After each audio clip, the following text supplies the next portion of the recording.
Alright YouTube, welcome back to the channel. We are here with episode 34 of our NHL 23 season with the Ottawa Senators. If you guys missed out on the last one, we went out in free agency and picked up Josh Norris to come back to Ottawa, be that golden boy, as well as Jeremy Swayman, who will be partnered with Marcus Vishnevsky this year. So didn't do much last episode, but we're just kind of holding pat. Now, looking at the comments of the last episode, we do have a comment from Fresh Bread who says, "Great episode as always. I would package Rasmus Anderson and Alex DeBrincat or Ruslan Todorov for a center power forward. Also, you will then need a seventh defenseman. Not sure who's available for that, but I'm sure you can find an 80 overall for that with great poise." Then he said, "Look forward to the season and hopefully the 3-beat. Now for NHL 24, I think you should do the Canucks or Jets or an expansion franchise." So, looking at Anderson and DeBrincat, here's what I've been thinking is that Rasmus Anderson is currently scratched with Ridley Gregg. So Rasmus Anderson, making $5.95 million for another year, it's too expensive for an 83 overall. However, I also don't think that we need to force a move to happen before we need to, kind of a thing, right? He's still an 83, he's still better than Don Ritchie, and he still has probably better poise than Don Ritchie as well. Let me check his stats though. His poise, yeah, up at 85. He still has, he's still a playable defenseman on our blue line, despite the fact that he's making 5.9 million. And since we're not in any cap trouble, I don't see the need to go out and ship out Alex DeBrincat and Rasmus Anderson. Now, I will say that I will definitely do my due diligence over the season, and if these guys aren't performing, like if either DeBrincat or Ruslan Todorov are not performing, then I will say that we can go out and move them for a power forward, which we do kind of need in the top 6 for sure. So if we start falling off, if we're maybe more of a middling team, we need a bit of a change, I will definitely go out and do that. But I think this is kind of the first time where I'm keeping it in mind, but I'm not going to go outright and do it right now before we've played any games, kind of a thing, especially because we still have cap space. I just think that it might be doing a little bit too much, in my opinion. We have a great team, we have great goaltending, we have great defense as well with 89, 85, 89, 83. We have real good defense, we have real good goaltending, we have real good offense. I think for right now we stand pat. If things go wrong, we can always turn to this decision and go, Anderson, DeBrincat, you're gone. We're gonna pick up, like a Matthew Tkachuk or something like that for both of them, which might be possible. I'm not sure, but right now I think it might be doing a little bit too much, if I were to be honest. So I'm gonna do these lines, the power play, the penalty kill, all that stuff. I just looked at Rick Corrado. This man has 4.5-star defense, so he's going on the penalty kill for sure. But either way, I'm gonna do the penalty kills, the power plays, and I will keep those decisions in mind fresh. I promise you that. Now, looking at NHL 24, Fresh says that we should either do the Canucks or the Jets, which I'm totally open to. I'm going to put a poll out. Mark your calendars right now. I'm going to put a poll out on Sunday saying which teams you guys want me to put out. So on Sunday, I'm going to put out a poll it'll be the Canucks, the Jets, and maybe one or two other teams that I decide between. And whichever one wins, it will be the team that I do at the start of next season. So you guys let me know. I will definitely go ahead and do that. But let's get to the video. We're going to simulate, as I said in the last one, the entire regular season in this video. So I hope you guys, sit back, relax, enjoy. DeBrincat is definitely on a tight leash, as is Ruslan Todorov. So, I'm not going to sit here and say that they're free, but I will be keeping my eyes on them for sure. So either way, guys, I'm going to simulate through the preseason, and I'll get back to you guys at the start of regular season where we go and see our first game against Toronto, and then right after that, we'll go and watch our home opener where we raise the Stanley Cup once again. All right, guys, so just at the end of preseason here, and we go 7-0, and we're scoring a lot. So 3 goals here, but then 6, 6, 7, 7, 10, and then 4. We are scoring a lot of goals here. So let's get to the Toronto game, the Battle of Ontario. As you guys know, we have never played them in the playoffs, I don't think.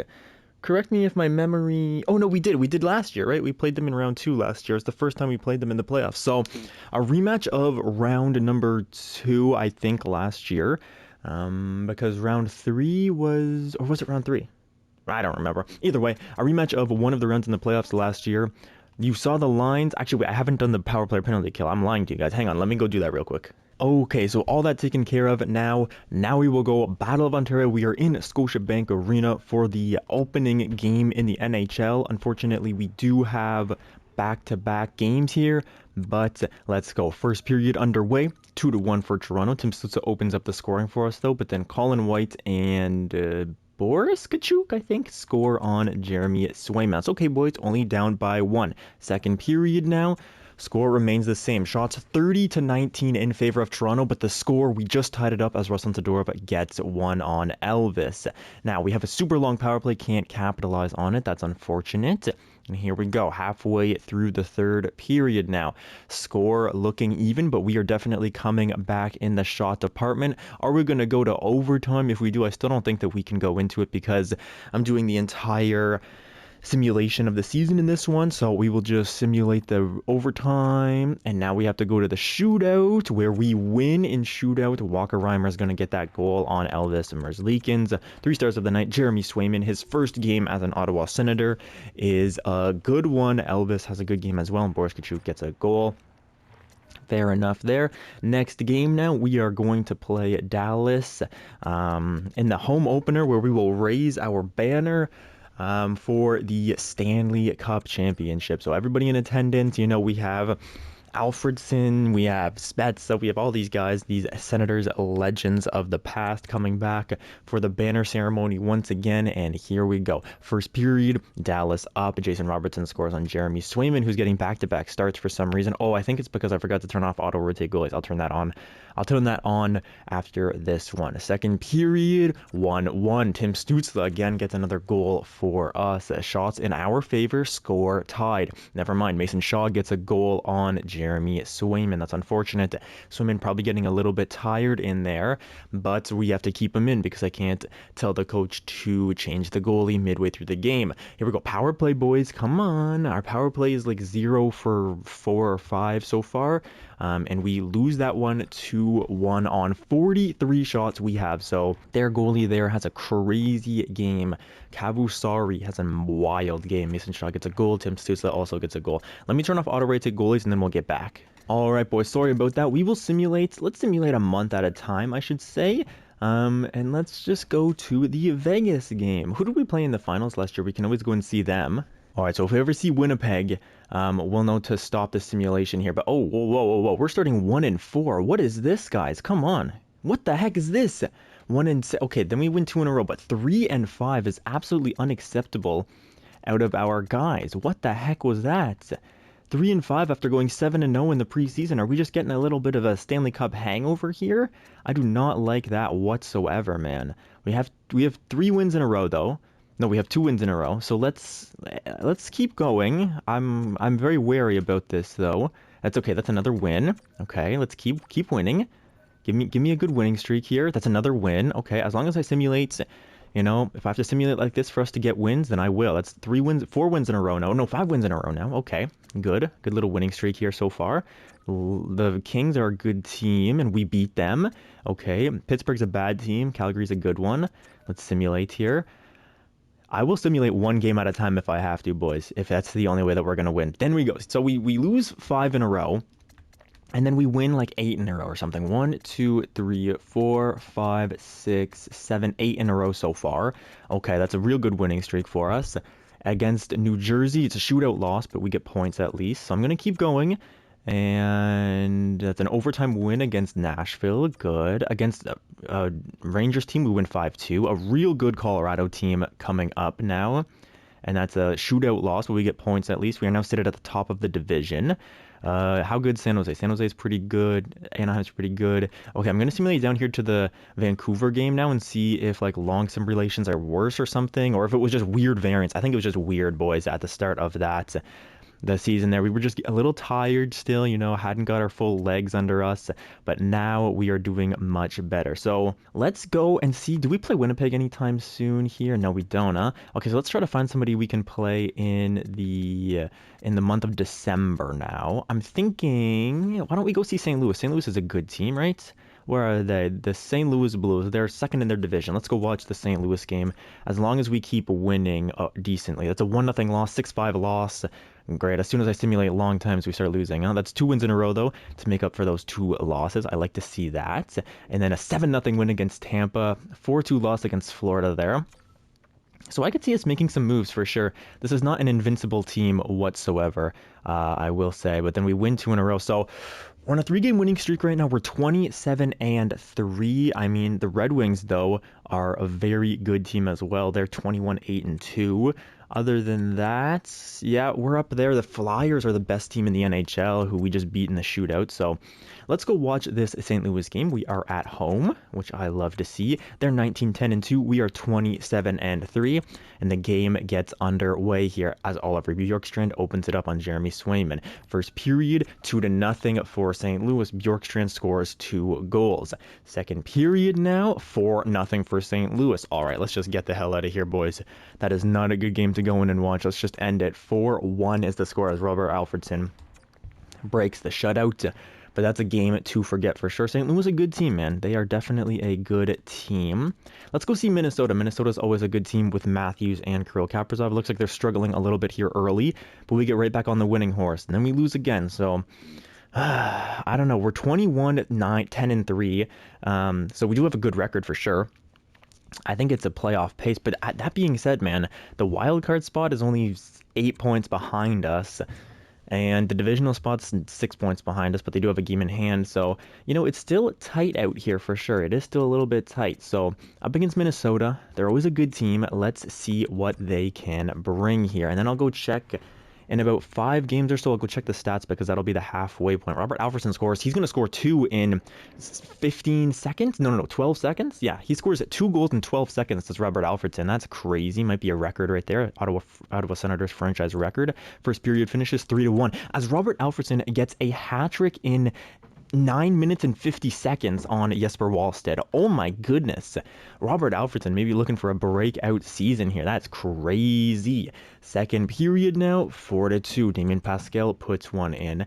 Joel Eriksson X scores with like 20 or 40 seconds left on Marcus Vishnevsky.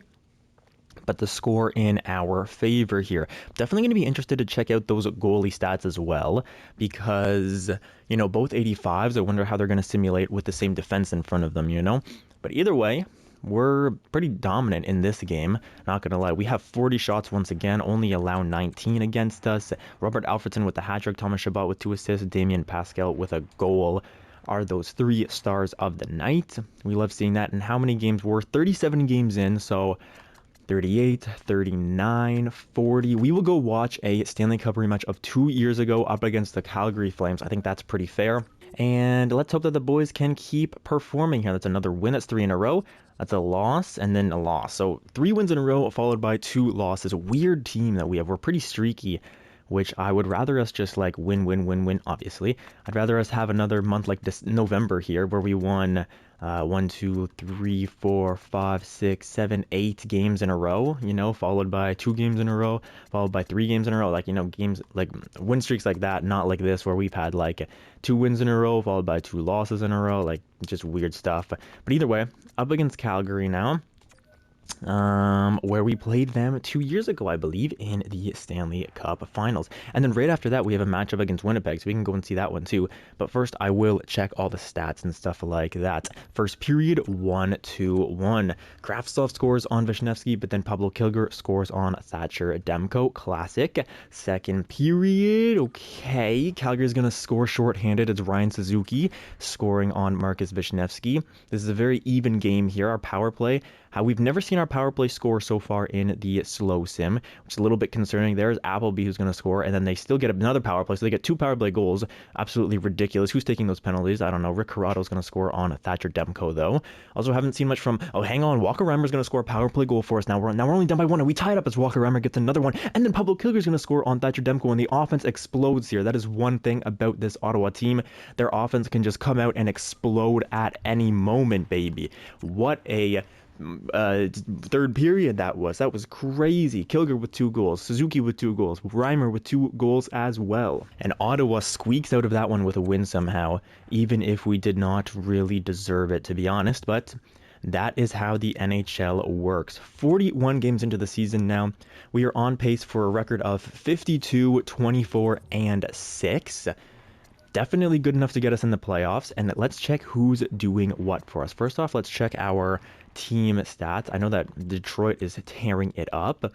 Actually, our whole division's doing quite well, to be fair. There's only 2 teams below 500 in our whole division.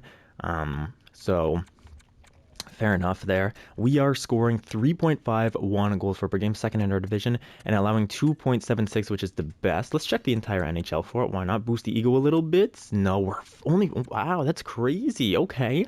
So us and Winnipeg are almost tied. I mean, we are 5th best defensive team in the NHL. 1, 2, 3, 4, 5. Yeah, 5th best defensive team in the NHL.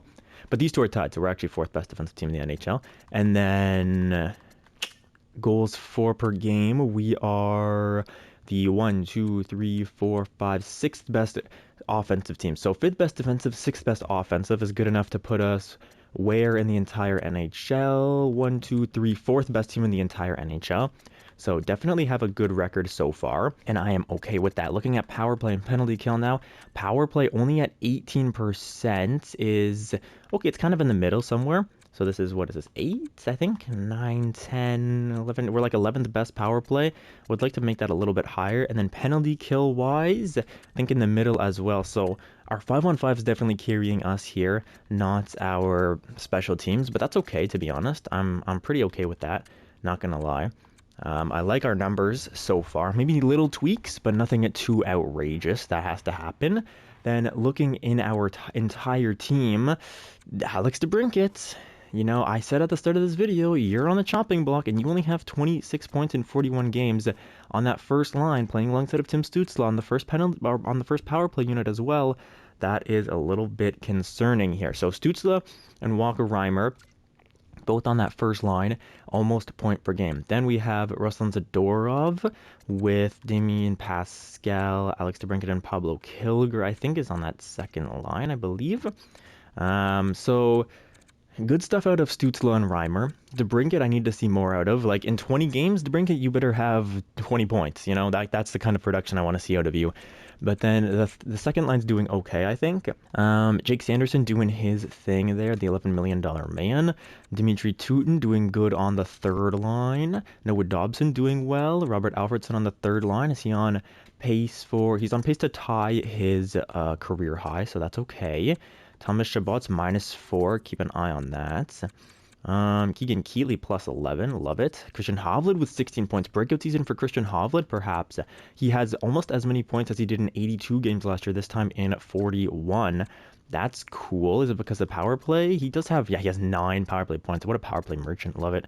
Keegan Keeley now, is he getting, he's not getting power play time on with his 5-star shooting, but he is getting, I think he's getting third line ice time, I believe. Josh Norris with 16 points on that fourth line. Love to see that. Rick Corrado with 11, but he's in there for his defense, and he's a +2. Don Ritchie has a +16. That's great. And then Jake Clemenson is here. Petri Louis has a +12, is really good as well. So I think the boys are doing well. I forgot to check the goalies, as I always do. My bad. Let me check them real quick. Goaltending. Okay, Jeremy Swayman is playing great. Marcus Wisniewski is not. Jeremy Swayman 14-4-2 with a shutout. Marcus Wisniewski 12-8-1. But right here is where it really falls off. You know, Jeremy Swayman 910 save percentage, 2.31 goals against. Marcus Wisniewski 898 save percentage, 2.96. So this is where, you know, I might turn off auto rotate goalies and control who gets ice time myself. but I will check out these lines more in depth to see who's doing what for us. Okay, so I'm noticing that the second line of the defense is actually struggling a little bit here. Thomas Chabot -4, but Jake Clemenson is a +5, only with 7 points. So this third line, though, has been money for us. They're +16 and +12, respectively. They've been great, absolutely amazing for us. So I'm not sure what I should do, to be honest, because I can't really have this third line being worse. So do I promote Petri Louis, perhaps? And we get Louis with like more of a defensive guy with a two-way forward, but then I'm breaking up Don Ritchie and Petri Louis. So I'll do it for a game, but I'm not, or for a few games, but I'm not gonna, if we keep losing games with Petri Louis on that second unit, I'm not gonna hesitate to put Jake Clemenson up there, as we have been 52 or on pace for like 52 wins. So I'm gonna do it like that. I'm also gonna turn off auto rotate goalies, and I will run with Jeremy Swayman for a little bit. All right, lines are changed up a little bit. Jeremy Swayman is in the nets, facing the Winnipeg Jets, a Stanley Cup rematch, if you will. I don't know if we're in Ottawa or if we're in Winnipeg, but Walker Reimer is going to open up the scoring for us. First period finishes 2-2. So there's DeBrincat, who's getting a goal, thank goodness, because he's definitely on that block. He had 26 points in 41 games. Remember that, boys. He's only on pace for like 52 points or something ridiculous like that. So here we go. Second period now, 3-3. Robert Alfredson scores. Been kind of an, well, we did go into that simulation and he scored a hat trick in 10 minutes. So what are you gonna do there? Yeah, he had a real good game in that one. Power play goes nowhere, but then Pablo Kilger is gonna get one to give us the advantage. Up 4-3 now. Shots in our favor. Jeremy Swayman has been a little bit like Swiss cheese a little bit in this game, but actually now it looks better though. 29 saves on 32 shots is not bad. And of course, as soon as I open my mouth, Nikolai Ehlers is going to score. And the two Stanley Cup contenders for last season go to overtime against each other. What better way to do it? Overtime goes nowhere. Now shootout in favor of the Winnipeg Jets as Jeff Skinner scores on Jeremy Swayman there. 3 stars of the night are Walker Reimer, Nikolai Ehlers, and Mikko Pitkanen. If you guys remember their team, Mikko Pitkanen, they're like first line center. He's like 90 overall or something like that. All right, here we go. Let's simulate a few games here, down to this back-to-back up against Columbus and Washington. We'll simulate to the Columbus game because then I will throw Marcus Vishnevsky in. I need good games out of Jeremy Swayman. That's a loss followed by a 4-0 win. Good job, Jeremy. That's a shutout win. We will take that. Vishnevsky will get the start tonight up against the Washington Capitals now, and we win that one 5-4. Now it's Jeremy Swayman between the pipes for the next few games here. Let's give him till the Edmonton Oilers. Yeah, Edmonton's a real good team. So let's have him play Edmonton up here, and then we will be in the All-Star break, and then we can take a look at... Actually, no, we don't need to take a look at the stats again. We just took a look at them. So we will simulate to the... Actually, let's go watch Edmonton. Let's do that. So we're going to simulate to the Edmonton game here where Jeremy Swayman is going to be playing every game, and we're winning... 7-5, 7-2, 4-0, 5-2. That's a real good stretch right there. That's 1, 2, 3, 4, 5, 6 games in a row now up against the Edmonton Oilers, who have a similar record to us. They have 67 points. We have 69. We're currently the first team in the NHL. And so here we go. Up against Edmonton. I don't know if they still have Connor McDavid, Leon Draisaitl, but I assume we will find out in the simulation if they do. 5-on-3 power play. Come on, boys. And it's going to go nowhere. Of course, no, Damien Pascal is going to score on Michael DiPietro, and it ends 2-1. Damien Pascal gets 2 goals. Love it. Soderblom is going to score for Edmonton, though. Second period now. Oh, my goodness. What a fall off. Of course, Matthew Joseph, former Ottawa Senator, coming back. And the shots, yeah, that's a rough score for only 20 shots to have 3 goals against. That's pretty rough. And their goaltender, who's their goaltender? Mike DiPietro, right? Power play goes nowhere.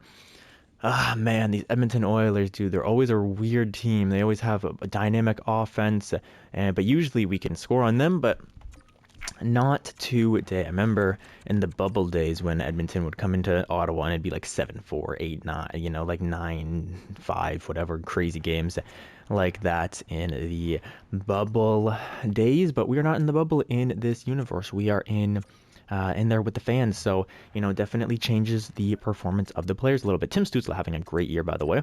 54 points. Let me throw Marcus Vishnevsky in against the Islanders, and Marcus Vishnevsky gets the 5-2 win. Good job. That's a good game out of Marcus. Should we run with him for a little bit, or should I go and switch it back to? Let's switch it back to Jeremy Swayman. I'm not about to take any chances. All right, so remember the mandate, guys. It's about Alex DeBrincat having a better performance than he did in the, first half of the season. In these 20 games, I'm looking for around 20 points. So he was at 26. Let's hope that he can improve on that 8-1 win there. 3-1 loss. Oh, that's a rough start to February. That's 3 losses out of 4 games. Really bad start. So that's why we're going to go to Marcus Vishnevsky here. All right, so Vishnevsky up against the horrible Vegas Golden Knights. Let's see what he can do. Come on, boy, I need a win. It's a 4-3 shootout loss. At least it's points. Okay, now it's getting a little dicey. We're still at the top of the league. We're second place in the entire league, but I don't like how we've been playing recently. I'm going to go one more game. I want to see a win. And it's a 4-2 win. Okay, I'm going to keep Vishnevsky in there then. Up against Seattle. That's a 8-3 win. Okay, I'm going to keep Vishnevsky in there then. If we keep winning, I don't mind. That's a 3-2 loss. Okay, now Arizona's not great, but they're okay for sure. And we only have 2 more games until it's 20 games since I looked at the stats. So we're going to check them out after. That's 3-2 win. Good. After this Columbus game, we will check out the statistics. I see Tim Stützle is doing his thing up there. And that's a 3-2 loss. Okay, fair enough. Up against Philadelphia for the next game, then Montreal, then it's the trade deadline, so I got to decide what I want to do. So let's look at stats real quick. I'm mostly focused on DeBrincat. Alex DeBrincat had a horrible start, and man, I think that's good. I think he had 18 points in 20 games. I might have to go back in the footage and actually look at it, though. 44 points in 61 games is not where I need Alex DeBrincat to be. I'm not going to lie. What do I do, dude? But the thing is, he does have 20 goals. We have a lot of guys with 20 goals, though. 1, 2, 3, 4 guys with 20 goals. Pablo Kilger almost has 20. Okay, DeBrincat. I shouldn't be afraid to make a move, right? Shouldn't be afraid to make a move. It's just hard though when he's my first line right winger. Really hard to decide to trade my first line right winger. Not gonna lie, he's the only right winger on the team. Also, got good defense, good skater. He's a plus 22 as well. But it's a real big downgrade from last year. Only 44 points instead of 99. His plus is up there though. Give me strength. What's he on pace for? Let me see what he's on pace for. He's on pace for 59 points, which would be a low since Chicago days. Oh my goodness, that's not great. That's really not great at all there. But his plus minus, I think he's on pace for like a career high probably. Yeah, he's probably on pace for a career high in plus minus. But we got him to be a scorer. I don't know why he's not scoring. Should I switch up his line mates? Maybe he's better on that second line? DeBrincat, you're making my life hard here, man. Not gonna lie. Pablo Kilger is not having a great season either. Kilger really falling off a mountain. Oh my goodness, what is this? He's getting the same amount of ice time, but he's just not scoring. Okay. That's weird. These stats, man, so weird. These stats are weird. Alfredson, though, I think he's playing well. Yeah, Alfredson playing well. Keegan Keeley, I think, also having a downgrade of a season. Actually, no, he's having a decent season. Okay, kind of relatively on the same pace, most likely. Shabbat with a weird season. Josh Norris, not a lot of points. Christian Havlid having a good season, though, for his... Yeah, he already beat his career high, so that's good. Rick Corrado, Don Ritchie, Jake Clemenson. Oh, yeah, Jake Clemenson was a +4, I think. Now he's down to 0. What is Thomas Shabbat? He's a +4, though. And he was -4 before, so I think it's a good trade-off. Petru Louis is still +25. This man's a monster out there. Jake Sanderson and Noah Dobson together are money as well. Okay, what do I do? Okay, here's what I'm going to do. I'm going to hold off on making a decision until the trade deadline. DeBrincat has 44 points, okay? If DeBrincat does not get 2 points in these next 2 games, I'm going to trade him. Now, I know Fresh is yelling at me right now. Fresh, I know, man. I know I said I was going to trade him if he's performing bad, but it's just so hard. It's so hard, like heart-to-heart rate here with Fresh. Fresh. It's so hard to trade a guy who's, just like my mental strength. We re-signed him, even like all the way back here. We decided we were going to stick around with him. He had a few bad years, 60 points, not great. He had a few bad years here in Ottawa, but then he went up to 77, in those 70s category, up to 99 last year. A breakout season. He was playing alongside, who was he playing? I think he was playing with Pascal and Stützle. Like, It's so hard to trade somebody who's been on my first line right wing this entire series. I know I should. I know it's the right thing to do, I think. But look, it's the power. Oh, it's the power play. Is he not on the power play? He only has 6 points on the power play. He is on the power play. And I think he's the first option, too. Yeah, he's the finisher. He's the first option. So I don't know what the heck's wrong with that. He's not getting power play points this year, huh? Our power play's weak. Maybe that's. But either way, even still, it should be. He should be automatic, even in 5-on-5. I know I said I was going to trade him. Look, if he doesn't get 3 points in these next 2 games, I'll trade him. He's got 44 points. I want to see 47 out of him in these next 2 games. So let's go into it. DeBrincat, your career with Ottawa here is on the line. We're going to put Wisniewski in up against the Philadelphia Flyers. And here we go. A battle of the Titans in the... Oh, I think that's what it was. The Eastern Conference Finals was us up against Philadelphia, wasn't it? I think it was. Let's simulate this game here. Philadelphia versus Ottawa.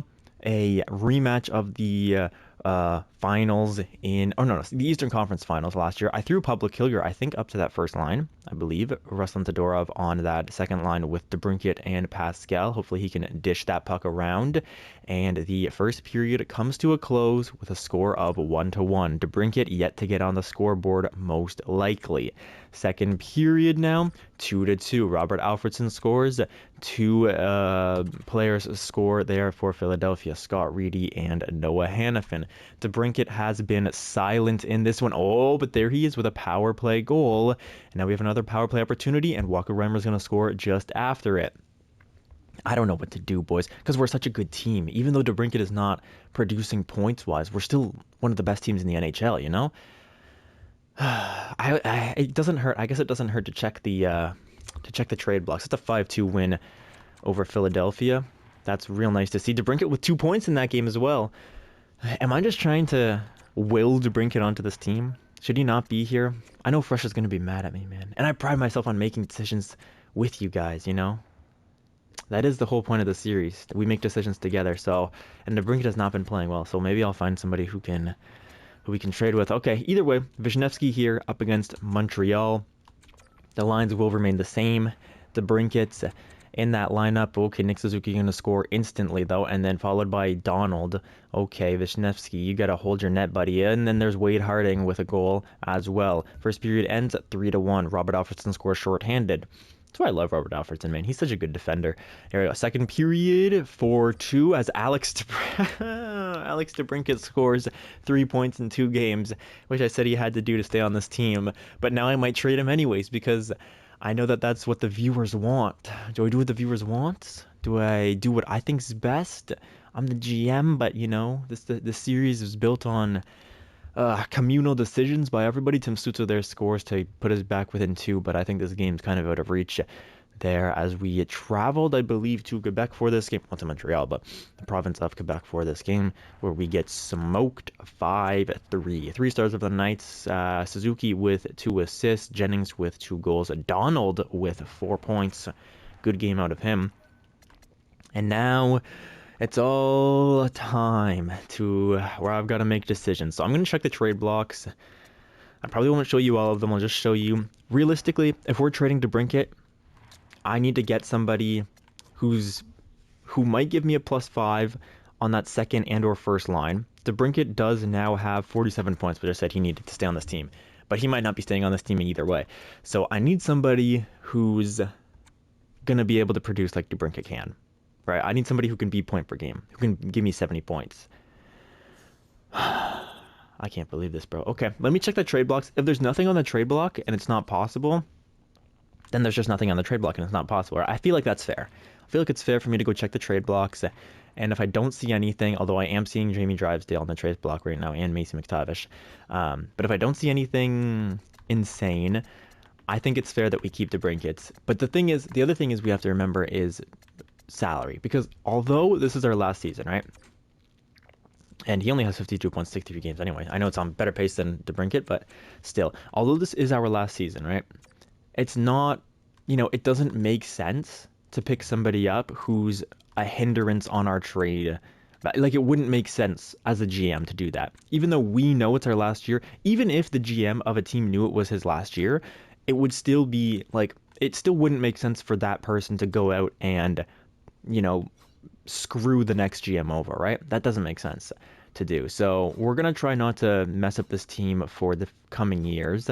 And I'm going to go through the trade blocks, like Teuvo Teravainen, a guy that's interesting, but, you know, he's only an 82 overall now. But yeah, I'm going to look through the trade blocks. Jesse Puljujarvi, obviously somebody who's grown a lot in this series. 44 points, so he's on worse pace. You know, maybe scoring in the NHL is just down this year. I don't know. Yeah, Pavel Zacha, same kind of deal. Taylor Radish, same kind of deal there. 38 points. Like, okay, I'm gonna go through. I'm gonna see. And we're looking for a power forward as well. Don't forget that power forward is also important. Like somebody like Max Jones, who has 25 points. Like that's not gonna be anything for us there. Okay, guys, I went through all the trade blocks, and there's one guy on the trade block here who looks interesting to me, and it's William Nylander. So he's gonna fit the first line power play. He has ankle breaker, Schneid, magnetic, so he'll probably get a +5 as well. He's an 86 overall. He's listed as a second line forward. Now, I know what you guys are thinking. Oh, you already have a bunch of, you know, guys who are in the 85, 86 overall category. But this guy's producing better than most of our team. He has 55 points in 61 games. He's been in Seattle for quite some time now. Last year, he had 65. This year, he's on pace for, what is he on pace for? He's on pace for like 74 or so this year. So he's on pace for a real good season here. He's a plus player on a bad team as well. And he's got, you know, obviously amazing offensive awareness, somebody who could definitely help out our power play. The only thing is, what do we give up? Are we seriously going to give up DeBrincat for Nylander? That feels like a lateral move. To me, it feels like a lateral move. To you guys, it might feel good. They don't want DeBrincat either. Trade value is definitely in our favor, I will say that. But how lateral? This feels like the most lateral move I could possibly make. William Nylander, also not a power forward, which is what we're looking for. Also, I'll go out and show you. There's no power forwards on this entire trade block, like basically at all.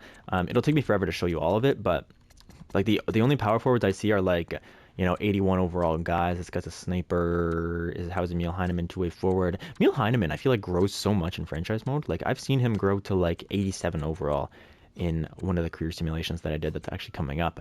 But either way, like Mikhail Sergachev here, you know, tempting, very tempting.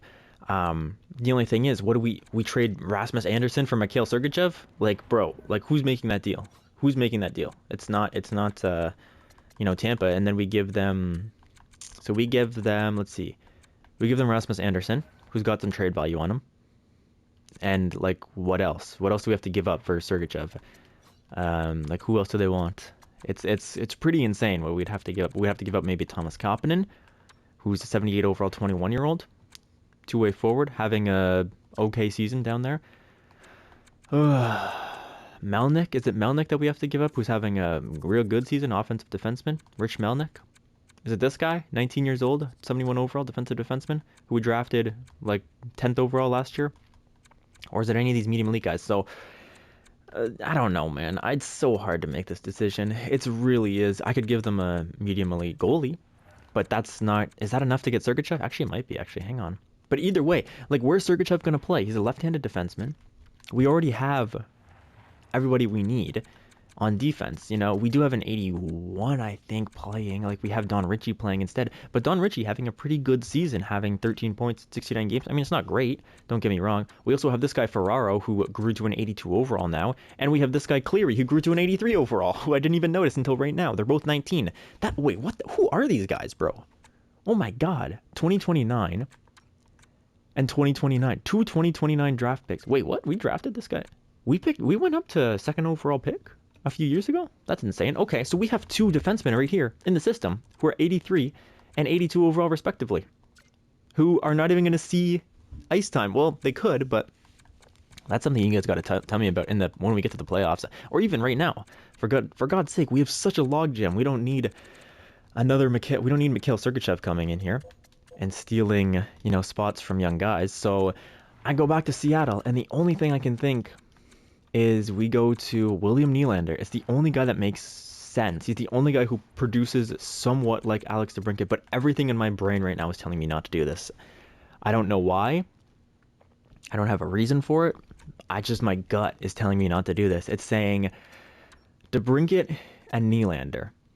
Nylander with 22 goals, DeBrincat with 23. The thing is, Nylander more of a passer, right? Like, does he shoot the puck? Because realistically, we need somebody who can score. He's about 200 shots. Yeah, about 200 shots every season. DeBrincat's 270, 250, 260. So DeBrincat in that high 200s. Because like we already have a bunch of playmakers, you know? Like our first line is playmaker, or sorry, it's Stützle playmaker, Reimer playmaker, Pablo Kilger sniper, right? Yeah, sniper and Pablo Kilger, what? Yeah, like mid 250s. So that's a good sniper to have on that line. So are we gonna put Pablo Kilger down to the third line? Like I just don't know how it works. I don't know. And Damien Pascal's also a shooter here. But we have Russell Todorov, who's a passer, right? He barely shoots the puck, 160 shots. So way less than William Nylander. And then we have Walker Reimer, who shoots pretty much the same as Nylander shoots. We have Tim Stützle as well, who's going to shoot relatively similar to, who shoots similar to William Nylander. This year he's shooting a bit more, but I just don't know where Nylander falls. Like Nylander falls on that second line with Damien Pascal, Russell Todorov, or does he go to the first line with Tim Stützle and Walker Reimer? Then we have three playmakers on the same line. Like the thing is, in our top six, this is so hard to explain. It's so hard to explain this, but let me just see if I can illustrate this better. Currently, in our top six, we have three snipers. If we take out DeBrincat and put Nylander there, we have two snipers and four playmakers in our top six. Realistically, we need a power forward. The problem is that there are no power forwards that are good on the trade block. So DeBrincat is the high, there's nobody above like 87 on the trade block, and anybody who isn't really performing that well. So my thing with this is DeBrincat, Stützle, Walker Reimer, Pascal, Zadorov, and Kilger as a top six is solid. It's just we don't have a big presence. But at the same time, we're one of the best teams in the NHL right now. If it ain't broke, don't fix it, right? But my problem is that Fresh wanted me to trade DeBrincat. So now I feel like I have to make a move for him. But the thing is, there's nobody who I can move from. I'm just going to go through all the trade blocks and show you guys. There's nobody who I would like that can fill the void that DeBrincat provides. So this might be the first time in franchise in channel history. Okay, I will say Cole Lind, somebody who I'm thinking about. Two-way forward, 5-star defense, doesn't fit any of the lines, though, doesn't have any X factors, and he's making $11 million for the next 3 years. It's a deal that could be done, but it's also, a guy making 11 mil for the next 3 years, and that's not something that Ottawa would want to take on, obviously. He would be the most paid player in Ottawa, which does not make any sense. Mason McTavish, somebody who I was thinking about, but 46 and 63, he's doing the same thing as Alex DeBrincat is, so that's a lateral move right there. Excuse me, Martin Kaut is doing worse than DeBrincat is. Lucas Reichel here also doing worse than DeBrincat was. So Nashville's kind of a wash, Anaheim's kind of a wash. You could argue for Cole Lind, but Cole Lind doing a little bit better than DeBrincat, all things considered, he is. I'm going to give that to him, but the contract value, it's just so much money to spend. Arizona has nothing. Boston has nothing. Buffalo has nothing. Calgary, Andre Kasha, not doing anything. 28 points. Teuvo Teravainen, we saw, he is doing actually pretty decent. He has 44 points, but again, same thing as DeBrincat was doing for us. Fortier, not doing anything. Like, these are just lateral moves. There's no upgrade here. Jesse Puljujarvi doing worse than DeBrincat. You can say, he has three points less. He's basically doing the same thing as DeBrincat. Pavel Zacha doing the exact same thing as DeBrincat. There's just no moves that make sense for us to do here. Power forward Taylor Radish, only 38 points in 63 games, also a -1. So Taylor Radish probably the best power forward up here, I think. Pavel Zacha is a power forward as well, actually. I didn't know Pavel. I thought he was a two-way forward. That's my bad. So Pavel Zacha could be a guy we look at. He's doing the same. He has the same points in the same amount of games as DeBrincat, but he's a power forward. Okay, maybe that's somebody we look at. Only thing is, though, no X factors, and he fits the third line, not gonna get a plus on the second line or first line most likely. So Pavel Zacha, somebody that we can think about. Colorado, nobody. Columbus, nobody. Dallas, you want to get Max Jones as your power forward? Detroit, Edmonton, Florida, Los Angeles, they have Brock Besser, sniper, but he only has 19 points in 63 games for some reason. They also have Bo Horvat. He only has 34 points in 63 games. Like, these guys are not improvements. They're not their old selves. Adrian Kempe, how's he doing? 29 points. Connor Garland, 21 points. Like, there's just nobody on the block, on any trade blocks, that can provide what DeBrincat does for us. It's just not a thing right now. Montreal has nobody. Nashville, Samuel Girard, they have a bunch of defensemen, but we don't need defensemen right now. New York Islanders, defensemen again. The Rangers, no one. Philadelphia, Pittsburgh. Drake Batherson is out here in San Jose doing the same thing as what DeBrincat's doing for us. Then there's Timo Meier. Okay, Timo Meier, great power forward. 6 years left on his deal at 10 mil though. That's gonna take him to 40 years old. Can't stomach that contract. Then we have playmaker Hepanyemi, which we don't really need much of any. We don't need another playmaker in the system. Then we get to Willem Nylander. And again, Nylander, a lateral move. Same kind of thing as DeBrincat. Over here we have Anthony Chiarelli, he's his two-way forward, but there's no power forwards. So like, I know this section of the video has been like 20 minutes, dude. This is a long section of the video. I don't know if I'm gonna cut some of it out, but this is all just to say, showing you guys the entirety of the trade blocks in the NHL. All this to say, there's nothing out here that I want. Sometimes, is the best move no move sometimes? Maybe, but maybe not. Maybe we stand pat and we probably don't miss the playoffs, but maybe we get out in round one. Is that a loss after we've won 2 Stanley Cups in a row? Maybe. Maybe it's three-peat or bust, but I just don't see a move that makes sense. And sure, maybe you could say, okay, but you have to go through all the forwards and look at like the top guys in the league. But all the top guys in the league making 13 mil for the next 7 years, making 12 mil for the next 2 years. Like it's just not very like, okay, I'd love to get this guy Grant Gentile, but why would Seattle trade him? He's a medium elite and he's only 22 years old and they're a rebuilding team. They want to move their veterans for young players like that. So I don't know what to do, boys. I think as much as Fresh told me to trade DeBrincat, there's not a valuable move we can do to trade DeBrincat. There just isn't. There's nobody on the blocks that can give us the value, and there's nobody really in the full rosters that I could see us trading for. There's just not. It's just not really a thing right now. The market just isn't there for DeBrincat. For somebody of the DeBrincat caliber, it's just not really, it doesn't really apply to him, to be honest. Now, as much as there's no really good move for DeBrincat, in my opinion, I think there is still a move that we can do to make this team better. And I think that move is Mikhail Sergachev coming onto the team. He's an 85 overall. He's a left defenseman. He's only on contract for 1 year, and Tampa wants to trade him. They're a bad team. They're a seller. They want some young players. Now, who would be the defenseman going the other way? It's half the equation. I know we said we're going to trade DeBrincat and... where is he? Well, why can't I find him here? DeBrincat and Rasmus Andersson, but I think one of the two will do. Next up, who I think is going to go, I think it's a goalie. I think, 22 years old, 63 overall, not bad, but not fantastic either. Mikhail Sergachev, definitely a high-profile guy. He's been in Tampa his entire career. He's somebody who gets you, 30 points, 40 points on a good year, 30, like he's in there for like 30 points or so every year. His plus minus has been kind of bad, but that's because Tampa has not been a great team. And then, as much as I say, oh my goodness, Andrei Vasilevsky's on the block. Oh my goodness. But Vasilevsky's not himself. He's not the same Vasilevsky that we know and love, making 11 mil as well. I don't think we can do that.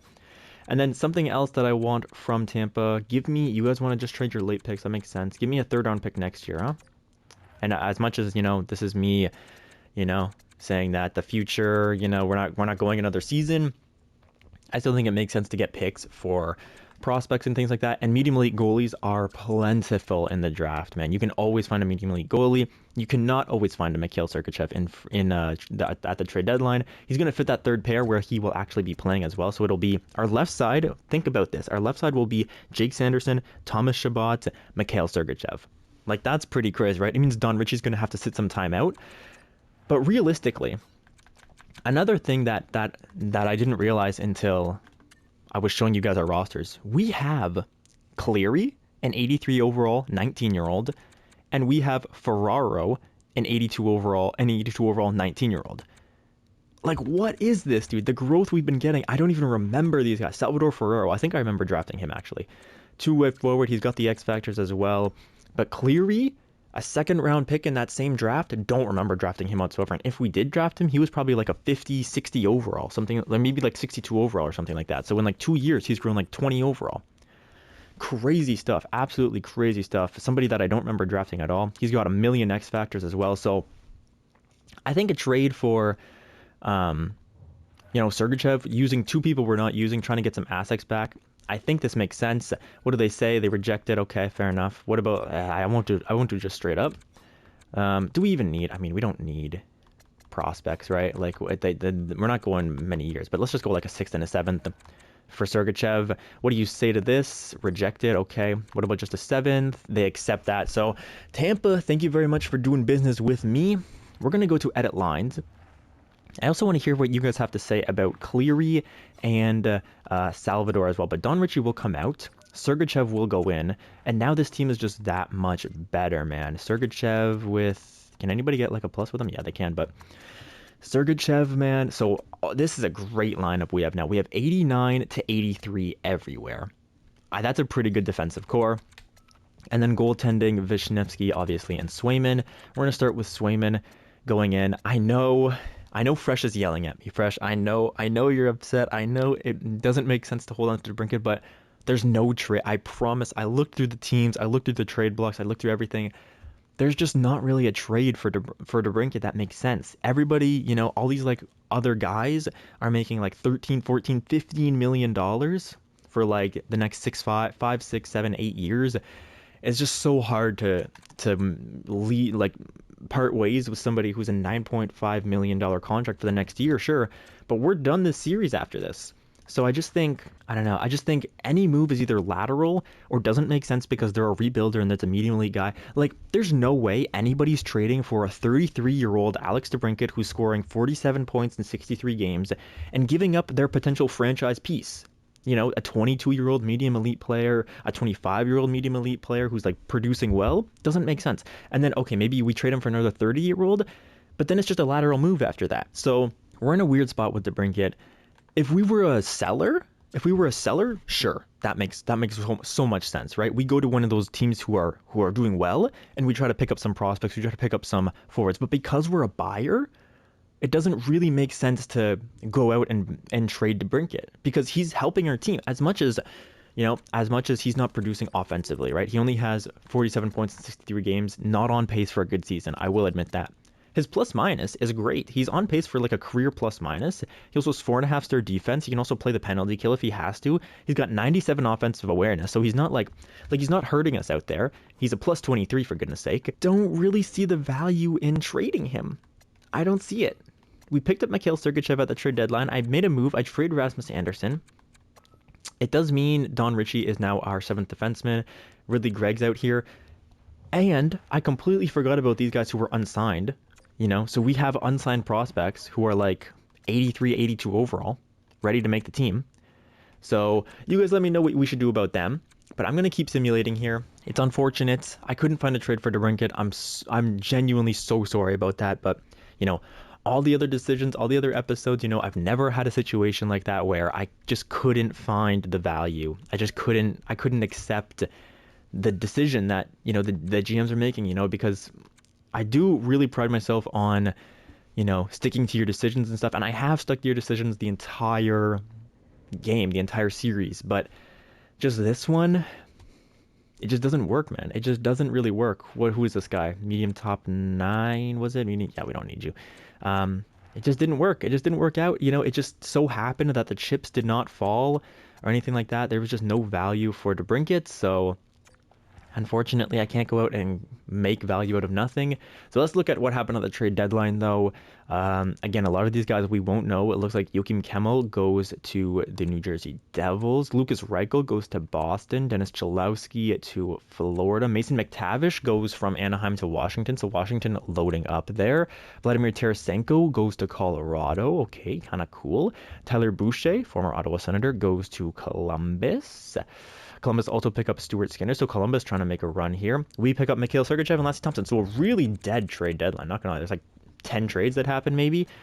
Not a lot of movement there at the trade deadline whatsoever. A lot of teams happy with their situation perhaps. And now I need DeBrincat to show up for me because I decided not to trade him. I really, really need him to show up for me if I don't want stands or fans rioting in the street. So he's 47 points in 63 games. There's about 20 games left in the regular season. I would be super happy if you could score 20 points for me, DeBrincat, and get up to like the 60s, the mid-60s. If DeBrincat can get into the mid-60s, like 65-ish, that's pretty good. So, new team, Mikhail Sergachev in the lineup. Let's go in and watch the game. It's been a while since we've had any gameplay. This is probably going to be a super long episode also, by the way, boys. I've been out here for like an hour and a half, an hour, 40 minutes, just trying to figure out what to do about trades and things like that. So, definitely a lot to think about. First period, of course, Alex Formanton, former Senator, is going to score. Second period now, 1-0 remains the score. Come on, boys. I need some offense out of you. DeBrincat, Pascal, Tim Stützle, power play goes nowhere, of course. That's classic EA Sports.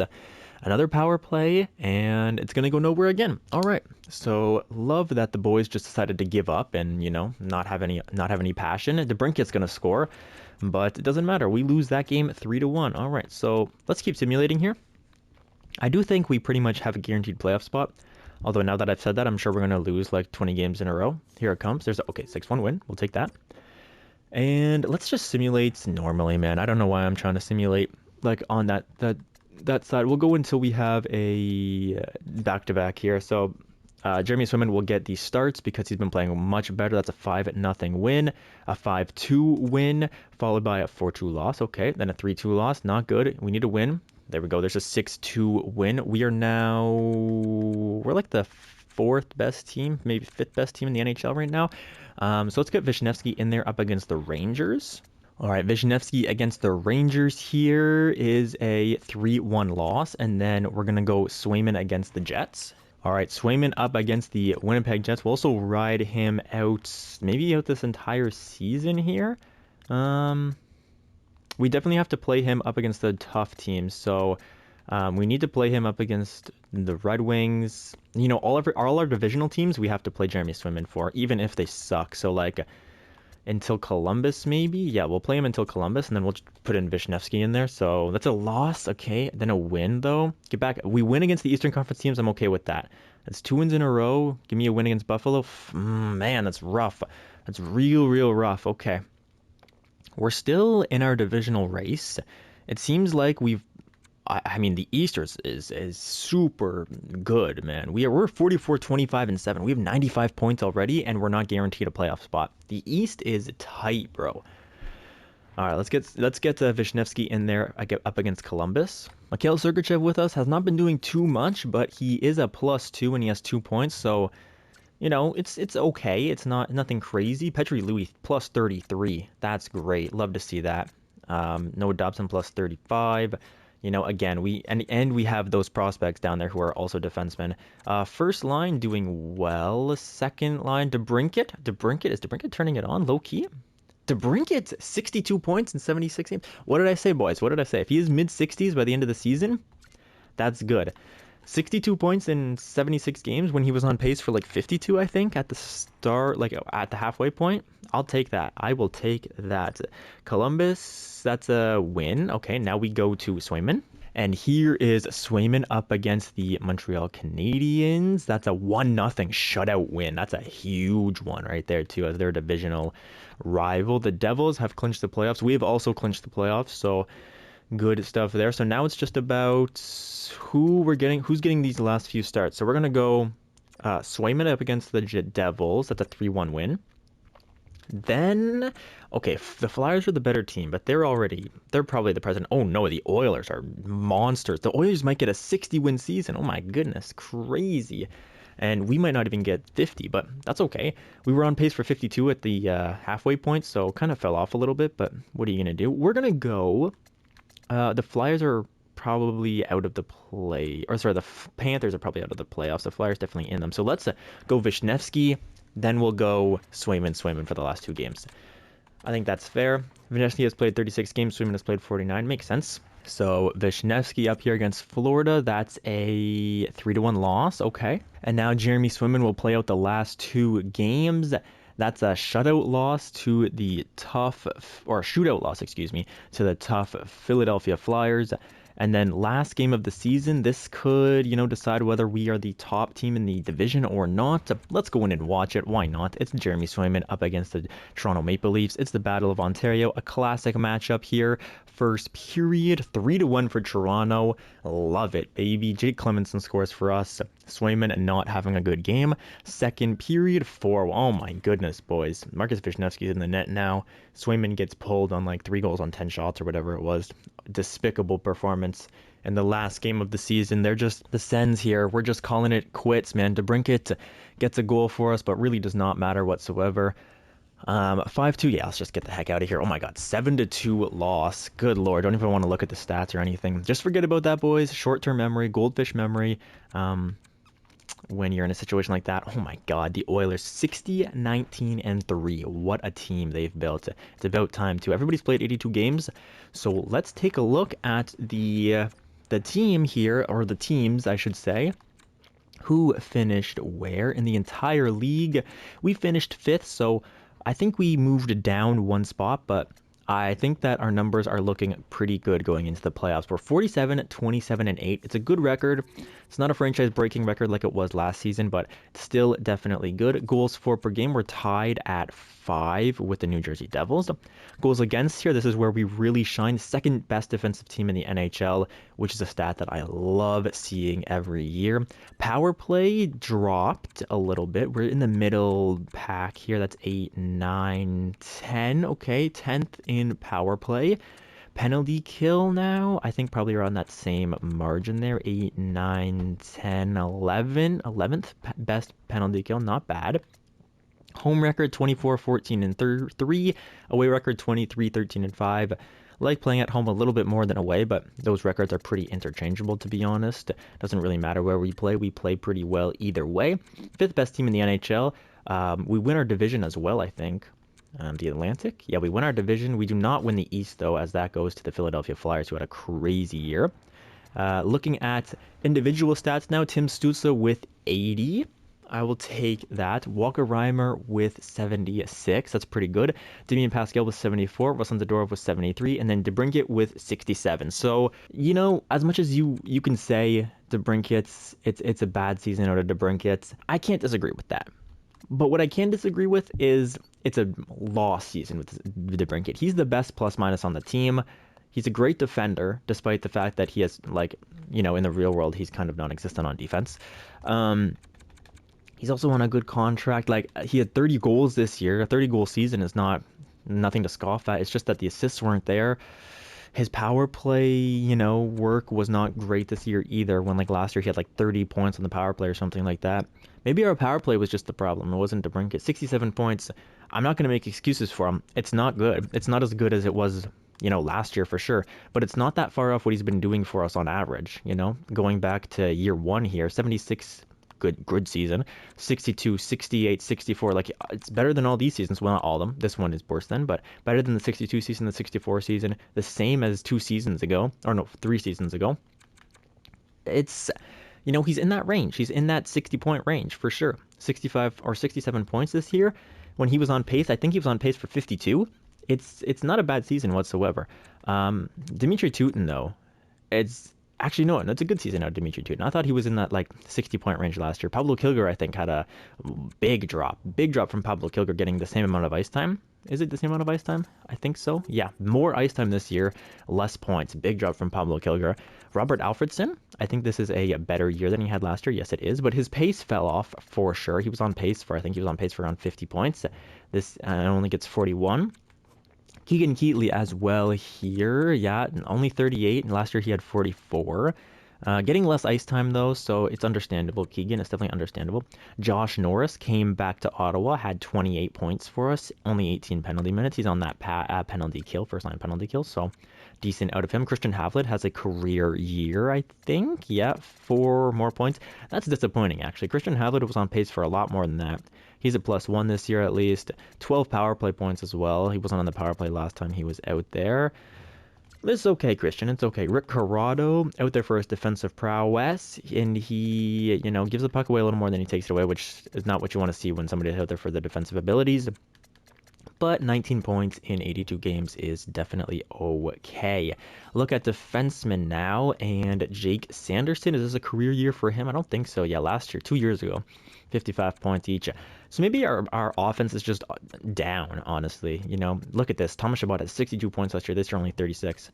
Weird stuff. Noah Dobson with 35. Mikhail Sergachev with 30. With us, he had 2 points in 19 games. Nice. +4, though, so doing his thing. Don Ritchie with 13, Jake Clementon with 11, Petri Louis with 8, but he's a +25. Again, not really going to get that defense out of, or that offensive ability out of defense unless you have a great offensive defenseman. But look at this +- +50, +41, +25, +13. Like, those guys are doing their thing down there for sure. Goaltending now, Jeremy Swayman had a great year.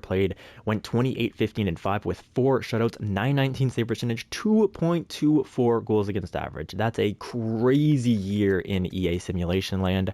Rookie skaters, what are we looking at? Rick Corrado, Petri Louis, so nothing crazy. And obviously, rookie goalies. It is actually Marcus Vishnevsky's rookie season, so I don't think he's going to win the Calder, but that's okay. Go to all skaters now. Look at the entire league and see what's going down.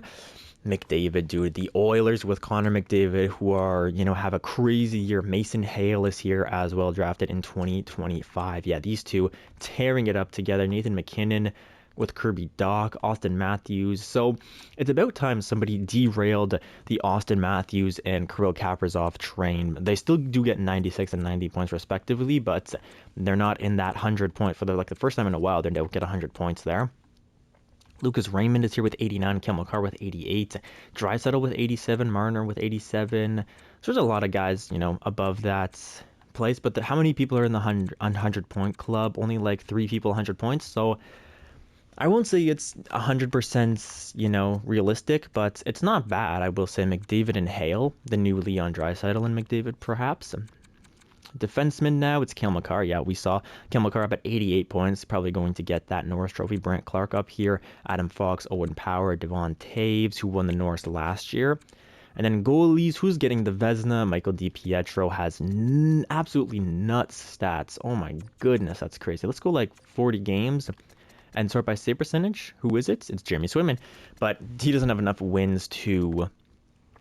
he doesn't have enough wins to really make the claim with the Vezina. 47 wins and a great save percentage. That's going to be the best. But, just looking at the numbers-wise, Jeremy Swayman, best goals against average, best save percentage out of guys who have played 40 games. So... he's definitely a good goalie. Looking at rookie skaters now, oh my gosh, bad year for rookies as Sean Sherma, Don Wall, and Patrick Cools are all tied with only 39 points. Usually you can see rookies get like 50, 60 points if they're on like a top line or anything like that. But this year, I don't even see many X factors either. No picks that went last year or in the NHL this year. Here we go. This guy, Corey Correa, drafted 2029 2 years ago, is in the NHL this year. He had 20 points. He was on Edmonton as well. Rick Corrado is not too far away from the list, which is kind of concerning for everybody else because Rick Corrado only had 19 points. Weird season. So, and then rookie goalies in the entire league, even though it said Marcus Vishnevsky was a rookie goalie, I guess he's not. So that does it for the stats portion of the video and things like that. Now it is time to find out who we will face in round number 1 of the playoffs. And it will be, let's see, the Washington Capitals. Okay, so let's take a quick look at their lines. Why not? This is a long video already though, but here we go. Washington Capitals, they have René Despres, that first overall selection 2 years ago in the draft. So that's going to be good. They also have Gavin McKenna, who was a 6th overall selection. And they have Max Blatter, who was a 4th. So they have the 1st, 6th, and 4th overall selections on their first line. It's a real good first line. Second line, Babalev, who was a 5th overall selection. Like, they have so many young guys. Then they have Dylan Strome. They have Andrei Burakovsky. But after that, they did pick up Mason McTavish at the trade deadline, I will say. So their center depth looks pretty good. Also, Yanni Oliveira. He was a 6th overall selection. Like, they've got a lot of high selections here. This guy, he's a rookie, right? Patrick Cools. He was maybe the rookie of the year, I think. Defense now, this is where we can really get them. But here's the thing, Jacob Bernard-Docker, of course, the former Ottawa Senators coming back. He's gonna probably try to destroy us, huh? So defense is weak, I will say. You know, our defense looks much better than this, and even our forwards look better, but not outrageously better, right? We have a 90 overall here. We have an 89, I think, overall here. And Russell Zadorov's like an 88, I think. Tim Stützle, obviously 91. But then Pablo Kilger's like 86, I think. And Walker Reimer's 87. So, you know, their first line might be a little bit better than ours. Our second line's better than theirs. Our third line, I think, is better than theirs. Can definitely take them. Robert Alfredson, 85. Center, 85. Dimitri Tutin. And then right wing is Keegan Keatley, 84. And then our third line with Josh Norris. Rick Corrado's better than Patrick Cools. And who's over here? Christian Havlat, right? Christian Havlat, 80, same thing as Kevin Labanc. Labanc, a little bit older, though, maybe has that poise. What about their goalies, though? This is where UC Saros is good. Don't get me wrong. What did he do this season? 35 wins, 25 losses, 4 shutouts, 913 save percentage. He had a good year, you know. On a middling team, he had a very, very good year. And he's UC Saros, so he can definitely steal you some games. So I'm a bit worried about this, not going to lie. They have a good team. But let me know what you guys think I should do. I know I'm so sorry that I didn't trade DeBrincat. But turns out that he has a 67-point season, which is not too far off his average with us. Like if we just go look at his... so this was not simulation. This is the first year of simulation here. If we just look at his stats, 76, 62, 68, 64, like he's in there at 67. 77, that's a good year. 67, same. 67 instead of 70, like he's in there. He's in that same range, and he had way less power play production. Looking at like the last time he hit 70, he had 21 power play points. This year, if he would have had 7 more power play points, he'd be up at 74. So I'm, again, not trying to make excuses for the guy. I just didn't see a trade for him. If we're being real, I just didn't find a trade for him. I couldn't find one that made like a lot of sense. This is what our defense looks like. But remember, we do have 2 unsigned defensive prospects who we can pick up and put them, you know, they can be like the ace in the hole kind of a thing if we need that in the playoffs. You know, Cleary, what's his Angelo Cleary, who was drafted in the 2nd round, has now grown to an 83. And Salvador Ferraro, who's a two-way defender, we drafted him 2nd overall 2-3 years ago, is now an 82 overall. So you guys let me know if you want me to sign these guys, if you want me to wait and just sign them if we need them, things like that. Remember, we have Mikhail Sergachev, we still have Don Ritchie, who is not getting ice time. So this is what the lines look like, guys. You let me know if we should make changes, if we should throw DeBrincat back up there, but he's been producing well with Ruslan Zadorov, to be fair. Defense looks like this, and then goaltenders, we're going to run with Swayman for now. So you let me know what you think. Like, comment, subscribe, all that stuff. Again, sorry I didn't trade DeBrincat, just couldn't find it for him. But I hope you guys still enjoyed the video nonetheless, and have a great rest of your day. I'll see you in the next one. Peace out, everybody.